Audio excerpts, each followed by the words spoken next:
In the atmosphere, I say, oh yeah, yeah.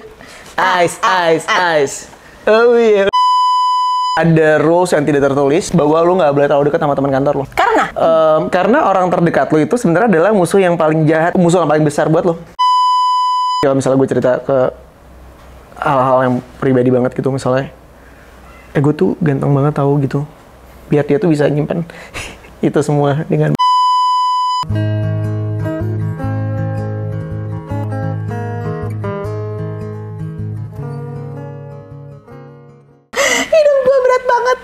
ya Allah, gila. Astagfirullah. Nggak baik ketawa-ketawa, suka nangis nantinya. Nggak apa-apa, ketawa-ketawa itu harus tahu di tengah pekerjaan kita yang luar biasa berat ini. Padahal pekerjaan gue nggak. Ini kerjaan nih ya, ini pertama, ini juga dari tadi itu di awal udah ngakak-ngakak. Beratnya nggak kayak kerja, kayak lagi main aja kita. Perlu tahu di tengah kehidupan lo yang penuh dengan beban pekerjaan, kita harus ketawa-ketawa. Cari orang yang lucu kayak gue untuk menghibur hari lo. Nggak ada sih. Tapi gue nggak tahu ya buat orang lain. Tapi gue itu kalau udah deket sama orang, gue tuh bahkan tidak pernah tersinggung sama orang itu, ngerti ya? Misalnya gini, gue punya teman namanya Fato. Gue sama Fato itu nggak pernah tersinggung. Fato mau ngomong apa aja, Fato mau ngapain gue aja, gue nggak pernah tersinggung dan nggak pernah marah. Pernah di satu momen kita lagi di jalan, kita mau pesan makan. Terus gue bilang, udah deh handphone gue aja. Maksudnya lu mau online? Pesan GoFood. Udah handphone gue aja. Kan kalau kita pesan dari jalan, berarti diganti dulu dong alamatnya ke rumah gue dong. Karena kalau dia ngeklik di situ, ya dia dianterin di situ, ya enggak? Tiba-tiba udah pesan. Udah pesen dong. Ya oke. Rumahnya di mana? Enggak, itu di jalan, jadi masih di jalan raya. Dia nggak tahu itu di mana. Okay. Nah, tiba-tiba kita nyampe rumah, ditelepon, ibu saya udah di titiknya, ibu di mana ya gitu? Ah, nggak ada di depan. Ini titiknya soal di jalan raya gini. Terus gue bete dong. Pun sebete-betenya gue tuh nggak marah, gue cuman kayak, wah Fats, gila sih Fats, gila banget gitu. Jadi gue tuh kalau udah tapi gue nggak tahu karena dia pernah tersinggung sama gue. Gue pernah ngomong gara-gara apa ya? Gara-gara foto.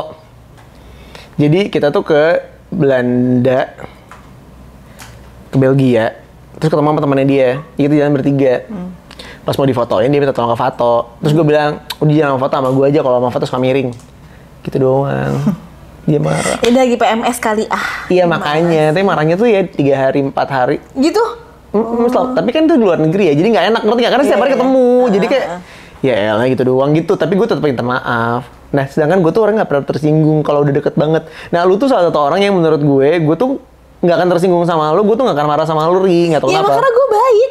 Menurut gue tuh kan kayak malaikat, gue emang nggak pernah bikin orang lain tersinggung, itu penyebabnya. Malaikat siapa dulu, cepet. Takutnya salah, malaikat. Pencabut nyawa ya. Goblin Gongyo.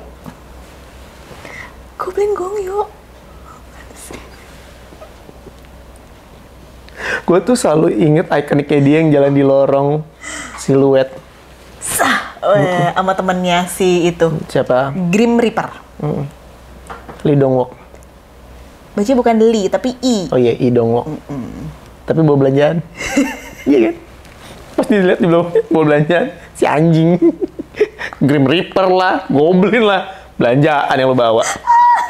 Tapi itu lucu sih, kayak stand umurnya tinggi banget ya. Soalnya udah ada angin-angin terus di slow mo. Kayak, lagunya tau gak yang kayak dramatis gitu. Terus keren jalan berdua tinggi, siluet, kayak Batman sama Robin. Kenapa lo? Iya bener. Itu kalau si Grim Reaper sama Goblin di Indonesia bukan kresek baunya, kan udah nggak boleh plastik jadi kardus. Kantong belanja aja. Kalau nggak bawa? Dia juga kantong belanja itu bukan kresek kok. Lu inget gak sih adegannya? Capek banget. Kita mau bahas apa sih kok? Oh iya, kita bahas apa sih? Bego lo. Cepet tuh, yang pada itu. Kerjaan. Gue jauh. Kerjaan Kerjaan apa? Stress. Oh, Stres. Pernahkah Anda merasakan tidak memiliki motivasi, merasa bosan, dan tidak ingin bekerja? Ya, Anda sedang merasakan burnout. burn. It's cold right here. I say that must Emang be burn itu- covered in the atmosphere. I say, oh yeah, yeah. Ice, ice, ice. Oh iya, lu tau gak itu? Itu cheerleader kan? Iya apa? Filmnya? Bring it on! Siapa yang main namanya? Kate Kirsten Dunst. Kristen. Kate Martin. Hah? Dikasih view. Apa sih? Innalillahi udah meninggal Innalillahi, almarhum nah. lo tuh emang ya. Nah. Itu makanya gue bilang di awal, lo tuh harus punya temen yang bisa ketawa-ketawa. Tapi gue tuh sebenarnya nggak punya. Bukan. Jangan bawa gue. Lu mau bilang lu gak punya temen ya? Bukan, ada. Lo pernah gak sih momen-momen ketika di tengah-tengah tuh lo sadar, ya mau lo ngomong lo goblok, jadi stop. Tapi udah keburu ngomong, ya kayak gue tadi. Ya, lu mau ngomong apa? Coba, ntar di-tweet. Tadi mau ngomong. Maksudnya, karena circle pertemanan gue semakin kecil, jadi di kantor tuh gue merasa tidak punya ada teman yang akrab banget, ngerti nggak? Yang lo cerita apapun bisa, oh hehe gitu. Iya nggak? Oh nggak, teman kantor lo banyak ya. Lo kan berteman yang podcast sebelumnya kan juga sahabat. Terus yang sering nonton konser, itu kan teman kantor. Atau enggak ya? Ya gini. Gue ngerti maksud lo, tapi gue mungkin pembelaannya gini. Karena ada rules yang tidak tertulis bahwa lo nggak boleh terlalu dekat sama teman kantor lo. Karena? Karena orang terdekat lo itu sebenarnya adalah musuh yang paling jahat, musuh yang paling besar buat lo. Kalau misalnya terjadi sesuatu sama lo dan dia, mereka flipping, mereka bisa ngejatuhin lo, mereka bisa ngancurin lo. Makanya sebaiknya kalau punya sahabat itu justru dari ruang lingkup yang jauh. Betul. Ya, ngerti. Ngerti kan? Heeh. Jadi ketika tiba-tiba lo ada masalah di kantor, lo nggak tahu kan kalau teman lo tiba-tiba nusuk dari belakang, ya kan? Malah gue tuh kalau cerita suatu hal yang privasi banget, gue justru ke orang yang nggak pernah gue posting. Jadi orang nggak tahu kalau gue tuh teman sama dia. Alasannya buat gue nyamannya adalah if there is something happen in the future, and then dia koar-koar, orang nggak ada yang percaya karena nggak ada bukti apapun kalau kita tuh deket. Oh. Iya. Jadi kalau misalnya gue cerita ke hal-hal yang pribadi banget gitu, misalnya, gue tuh ganteng banget tahu gitu, biar dia tuh bisa nyimpan itu semua dengan baik. Itu kan rahasia untuk kita berdua.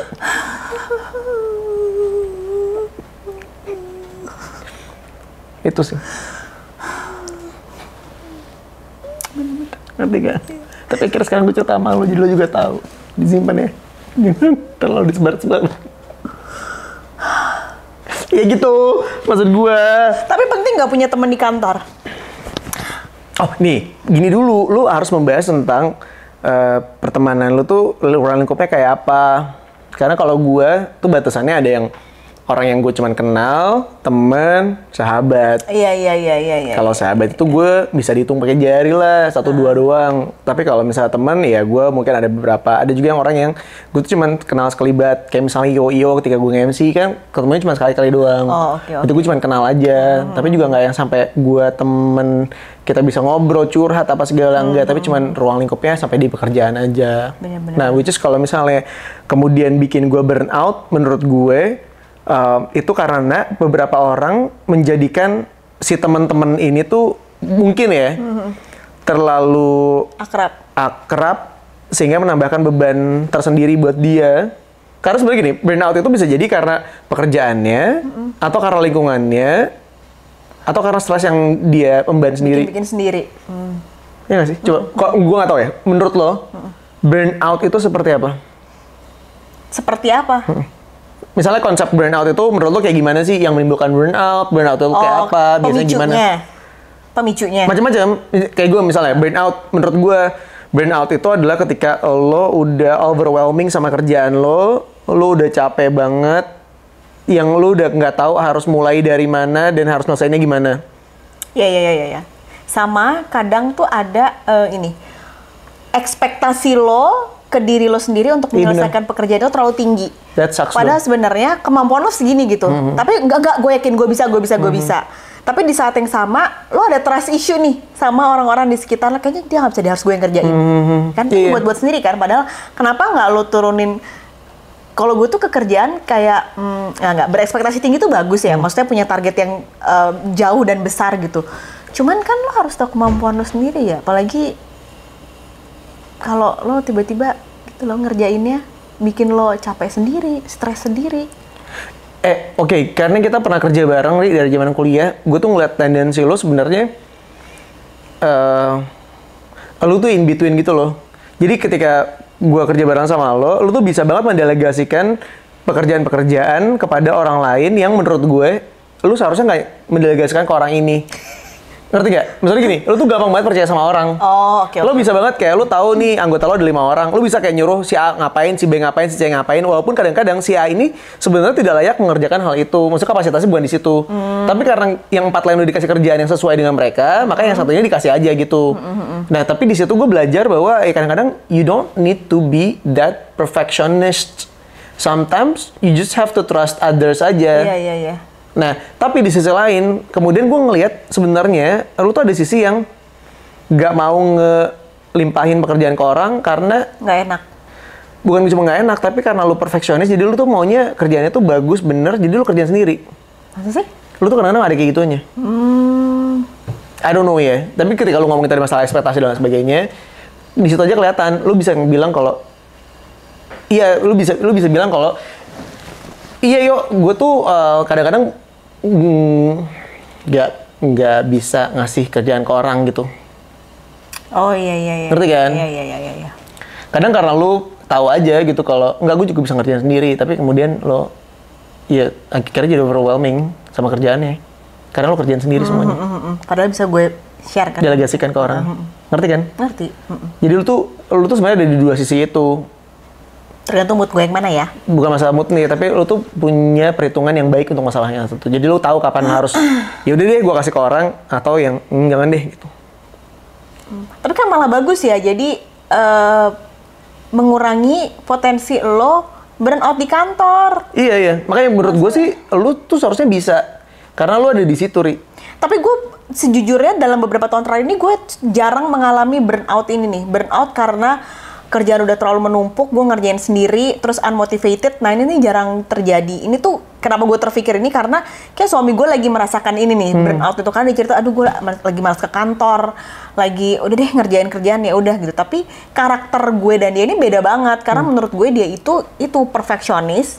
Terus kadang kadang trust issue sama orang. Nah makanya akhirnya ya udah lo kenapa nggak mengurangi pekerjaan. Tapi kalau misalnya gue bilang ya udah lo ambil break 1-2 hari gitu, terus kerjain di WFH mungkin, dianya nggak mau, nggak bisa, harus ada gini-gini. Nah itu kan berarti kan sebenarnya sesuatu yang bisa lo atur sendiri kan, untuk bisa menguranginya. Karena burnout itu obatnya ya diri lo sendiri. Nah, Jadi cuma lu yang tahu harus gimana.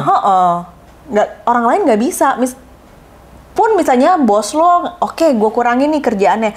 Tapi ketika karakter lo tetap punya ekspektasi segini, lo ngerjainnya segini, kan tetap burnout. Gitu. Jadi nggak sembuh-sembuh, tetap harus dari lo aja yang mengurangi ekspektasi pada kerjaan itu. Tapi kasihan ya laki lo ya. Maksudnya di kerjaannya dia burnout, tapi di rumah juga ketemu sama lo. Jadi kayak, gue harus kemana? Gue harus gimana? Gitu. Tidak ada penyelesaian dalam hidupnya dia. Terus kalau dia nanya saran ke gue nggak punya saran juga. Iya kan, lo juga nggak lebih pinter dari dia kan, jadi lo juga bingung. Masalahnya gue gak pernah ngerasain itu karena kayaknya gue terlalu cuek deh. Maksudnya sama kerjaan ya, kayak terlalu ya udahlah gitu, terlalu ya udahlah sama pekerjaan gue. Karena kadang bagusnya lo tidak mengambil sesuatu serius gitu, ngerti nggak? Lo tuh nggak mikirin bagus apa enggak sih sebenarnya ya? in between, tapi kadang-kadang lo tuh juga nggak pernah punya beban pikiran kan sebenarnya. Ya itu jelek nggak sih? Gue kadang merasa temen gue kok sama kerjaannya ini banget ya, kok gue enggak ya? Sih kadang tuh gue kayak ngerasa ini gue terlalu nggak peduli apa hasilnya, nggak berusaha atau gimana ya? Nggak sih, intinya kadang-kadang jeleknya adalah misalnya ada orang yang baper sama lo tuh menganggap itu udah selesai, padahal sebenarnya belum, ngerti nggak? Karena menurut lo nggak ada masalah. Bener sih, jangan gitu ya, karena gue sering kayak gitu. Iya, ya jeleknya di situ. Tapi kan bagusnya buat diri lo sendiri sebenarnya mentally lu aman. Udah egois-egoisan aja. Iya nggak sih? Lo jadi nggak pikiran. Iya, Lu nggak jadi cepet tua apa segala, lu santai-santai aja nggak sih? Ya, makanya gue kadang suka kalau mau pakai baju tuh kadang masih dipikir anak SMA gitu sih. Ya lo pendek kan? Setan. Tapi ini bener banget yang tadi lu ceritain kalau kasusnya laki lo adalah dia ekspektasinya terhadap diri sendiri terlalu tinggi sehingga kadang-kadang susah banget untuk meraih ekspektasi yang sudah dia bayangkan sebelumnya. Sedangkan di sisi lain untuk mendelegasikan pun dia tuh nggak percaya karena dia perfeksionis. Betul. Tapi di sisi lain burnout itu juga bisa terjadi akibat dari pekerjaan yang terlalu banyak. Gue ingat banget gue pernah kerja di satu perusahaan di mana itu tuh it's not a huge company tapi dia satu perusahaan itu punya 3 perusahaan di dalamnya gitu loh. Jadi satu kantor itu ada 3 perusahaan. Nah, gue pada saat itu ngerjain 2 perusahaan. Dan di akhirnya cabut itu alasannya gara-gara di satu perusahaan gue ngerjain 2 job desk. Jadi waktu itu tuh jadi marketing and publicist. Di kerjaan yang satu lagi juga sama, marketing and publicist. Jadi gue ngerjain 4 pekerjaan yang berbeda dalam satu waktu yang bersamaan. Jadi kebayang nggak tuntutannya ketika bos yang satu nanya kayak, lu udah selesai belum? Belum mbak, lagi dikerjain. Yang satu lagi nanya lagi. Yang gue kok belum dikerjain? Ya karena gue lagi ngerjain yang ini. Tapi kan gue nggak mungkin ngomong kayak gitu, ngerti nggak? Di saat yang bersamaan, gue tuh masih ada pekerjaan lain. Kayak gue penyiar, terus gue waktu itu masih syuting acara juga, gue masih nge-MC. Jadi kebayang nggak sih? Kalau gue nggak nyelesain tuh kesannya kayak, oh, lo sih kebanyakan ngambil kerjaan di luar. Yang padahal kerjaan di luar itu sudah didiskusikan dari awal. Jadi itu sebenarnya hak gue. Tapi akhirnya, ya ketika gue ditambahin kerjaannya, gue ngerasa, ya udah deh kalau gitu nggak apa-apa, gue aja yang ngalah, kemudian gue yang cabut gitu. Itu menurut gue, itu momen gue burn out yang tiap malam gue nelfon nyokap gue buat nangis. Tapi, nah gue tuh bukan tipe yang mau cerita menyokap gue kendala di hidup gue. Jadi, gue nelfon nyokap gue, nanyain kabar, terus nangis. Nyokap gue pengen nanya, kamu kenapa? Nggak apa-apa. Karena gue nggak tahu harus ngomong sama siapa. Jadi gue kalau ditelepon, nggak apa-apa. Loh, ya nggak mungkin dong kamu nangis. Nggak apa-apa, kangen ibu aja. Yaudah ibu kesana ya, nggak usah deh mam, karena akunya sibuk. Ya karena beneran, gue bisa pulang jam 11 malam, terus gue berangkat pagi dari jam 6 jam tujuan. Gitu terus tiap hari, karena kan intinya di kantor gue harus 8 jam, sedangkan gue masih ada pekerjaan-pekerjaan lain di luar itu juga gitu. Jadi untuk memenuhi 8 jamnya gue bisa di kantor sampai jam 11, jam 12 malam gitu. Oh my God. Gitu, nah itu burnout yang gue rasain pada saat itu. Dan kalau itu kan nggak ada solusinya ya. Iya, karena kerjaannya banyak banget nih. Tapi tadi balik ke si ekspektasi terlalu tinggi itu sebenarnya bagus sih ketika lo berusaha semaksimal mungkin untuk pekerjaannya ya. Tapi bingung nggak sih nentuin ketika kayak titik ini gue sudah selesai deh. Itu kan sebenarnya harus dari kitanya juga kan. Lower your expectation aja kan. Ternyata tidak sesuai dengan target awal, ya udah. Tapi gue nggak tahu deh, kalau laki lo tuh akan berubah nggak sih? Maksudnya gini, ketika dia merasakan burnout karena hal itu kan satu kasus kan. Begitu itu udah selesai, ada kemudian lagi yang pekerjaan yang lain yang membuat dia burnout lagi, dia akan belajar dari pengalaman sebelumnya nggak sih? Kayak, oke, sebelumnya gue burnout nih, berarti yang sekarang gue ekspektasinya harus diturunin. Sekarang udah lebih kayak gitu dibanding dia dulu. Wah, kalau dulu sih parah sih. Ininya perfeksionisnya gila, beda banget sama gue. Ya udahlah, santai. Kacau. Di podcast ini tuh akan memberikan image bahwa lu tuh yang kayak... Tapi sumpah kadang gue tuh suka gemes sendiri. Ya udahlah gitu. Kadang gue suka meyaudahan dia gitu dengan dia semangatnya yang ingin mengerjakan yang terbaik. Ya udahlah, udah itu kurangin. Ya udahlah, gue setanin. Enggak, karena gue sendiri capek ngeliat dia. Tapi dengan kondisi dia kayak gitu aja, dulunya masih dibilangin nggak berkembang. Padahal dia udah berjuang mati-matian loh. Nggak mungkin dulu, mungkin itu salah satu trauma dia kali ya. Nah itu dia, bener-bener. Jadi dia kayak gue harus memberikan yang terbaik gitu. Inner old job. Kan ada inner child, ini inner old job.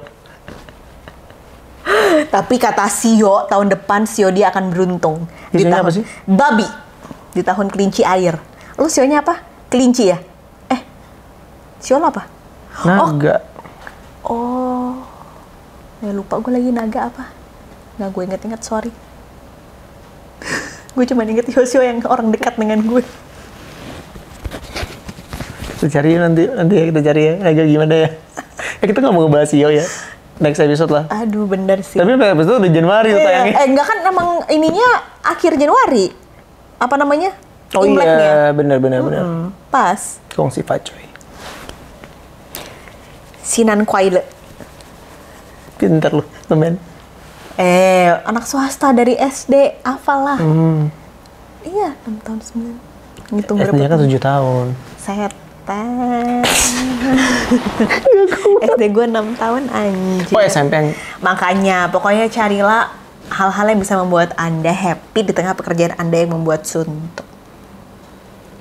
Contoh, nonton Korea. Oh iya, menurut gue tuh untuk Itu stress release loh.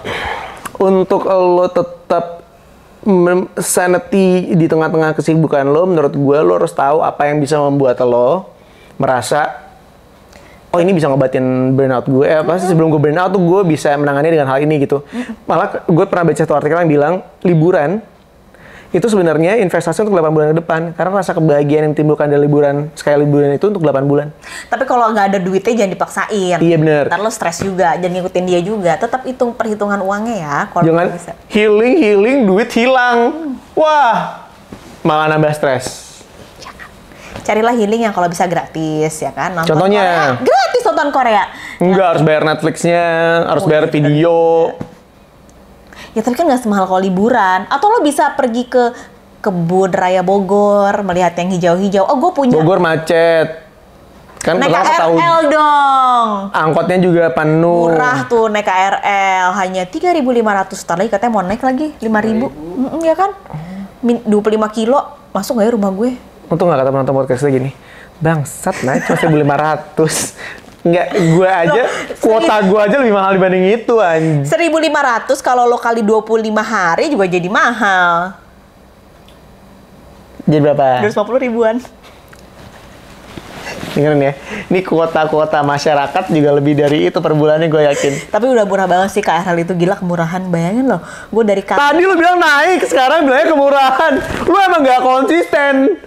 Lu bikin emosi orang-orang. Aduh, sorry guys. Yang bener dong, jadi menurut lo gimana? Ya udahlah nggak apa-apa naikin 5.000. 5.000 ya, jangan tinggi-tinggi lagi. Aduh, ntar gue boncos deh.